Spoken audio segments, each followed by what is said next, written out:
शिव भक्ति का सावन महीना अभी 9 दिन दूर है, लेकिन शिव तीर्थों तक निकलने वाले कांवड़ यात्रा को लेकर सियासत गर्मा गई है। यूपी से लेकर उत्तराखंड तक सावन में कांवड़ यात्रा रूट पर दुकानदारों से लेकर जो है सरकार ने सख्ती जारी की है।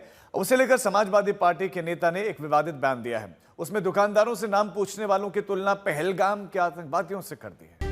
उत्तर प्रदेश में सीएम योगी और उत्तराखंड में सीएम धामी ने प्रशासन को सख्त निर्देश दिए हैं कि कांवड़ यात्रा रूट पर किसी तरह शांति व्यवस्था में व्यवधान नहीं होना चाहिए और इसके लिए कांवड़ यात्रियों के गुजरने वाले रास्तों के किनारों पर सख्ती शुरू हुई है। कांवड़ यात्रा पर रूट पर खाद्य सामग्री बेचने वालों को दुकान में अपना नाम, पता, मोबाइल नंबर लिखना आवश्यक है। खाद्य सामग्री बेचने वाले दुकानदारों के लिए फूड लाइसेंस लगाना भी अनिवार्य है। पक्के रेस्टोरेंट्स में फूड सेफ्टी डिस्प्ले बोर्ड लगाना जरूरी है। खाने पीने की चीजों में अपशिष्टों की मिलावट रोकने के लिए होटल के हर हिस्से में सीसीटीवी और कर्मचारियों को मास्क, ग्लव्स लगाना अनिवार्य किया गया है। कांवड़ यात्रा रूट पर खुले में मांस और शराब की बिक्री की इजाजत नहीं है।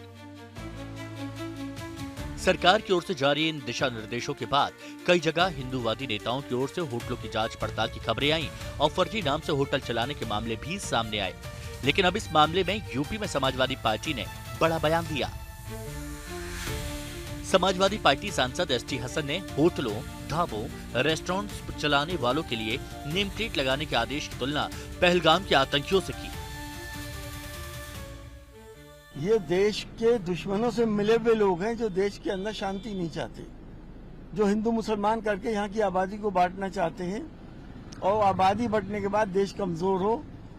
इनका एक एजेंडा है, लोग इस बात को समझ नहीं रहे, लेकिन धर्म की आड़ में धार्मिक ब्लैकमेल करके ये सब हरकतें कर रहे हैं। किसने ये राइट दिया इनको कि ढाबों की चेकिंग करें? क्या इनमें और उन आतंकवादियों में कोई फर्क है जिन्होंने धर्म पूछ के पहलगाम के अंदर गोलियां मारी थी?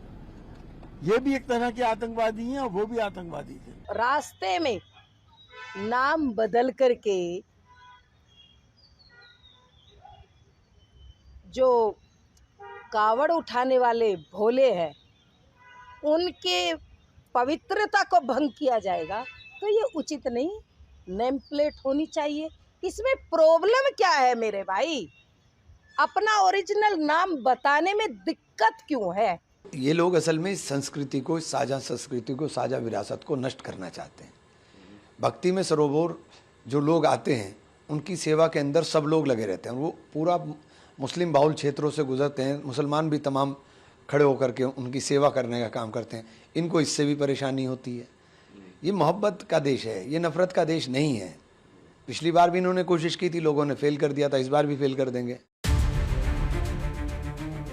दरअसल इस बार सावन शुरू होने से 4 दिन पहले कांवड़ यात्रा की शुरुआत में ही 6 से 7 जुलाई को मुहर्रम का भी त्योहार है।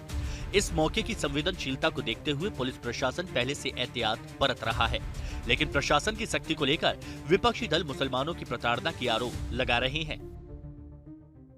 दुर्भाग्य से कुछ साल पहले तक इस यात्रा पर हरिद्वार से लेकर दिल्ली तक के रास्ते में कितनी ही बार हमले होते थे।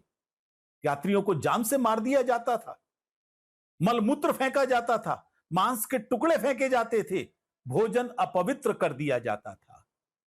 जब से योगी सरकार आई है, इन्होंने हमारी आस्थाओं का सम्मान करना शुरू किया है। हर व्यक्ति को यह अधिकार है ये जानने का कि वो जिससे सामान खरीद रहा है वो कौन है।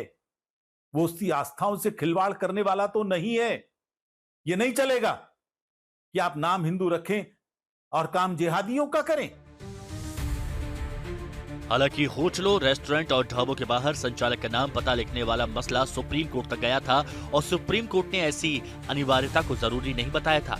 लेकिन यूपी से लेकर उत्तराखंड तक कानून व्यवस्था को सुचारू बनाए रखने की बिना पर नेम प्लेट वाले आदेश जारी हुए हैं और दुकानदार उसका पालन भी कर रहे हैं। आज तक ब्यूरो।